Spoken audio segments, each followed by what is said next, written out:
Maswerteng nakaligtas at hindi nagtamo ng malalang injury ang isang truck driver matapos na sumalpok sa barrier ng tulay sa Barangay Alinam, Cauayan City na ang minamaneho nitong dump truck kahapon ika-4 ng Marso. Sa nakuhang impormasyon ng IFM News Team, ang dump truck ay minamaneho ni Bert, 33 anyos, mula sa Alicia, Isabela.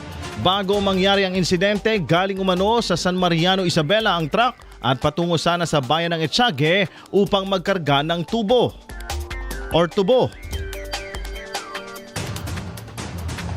Gayunpaman, pagdating sa pinangyarihan ng insidente, bigla umanong hindi nakontrol ni Bert ang manibela dahilan upang salpukin nito ang side barrier ng nabanggit na tulay. Dahil sa lakas ng pagkakabangga, nawasak ang harapang bahagi ng truck, natanggal ang gulong sa harapan nito at nabutas ang tangke ng krudo dahilan upang ito'y tumagas. Mabuti na lamang at hindi tuluyang nahulog sa tulay ang dump truck dahilan upang maiwasan ang mas malalang insidente.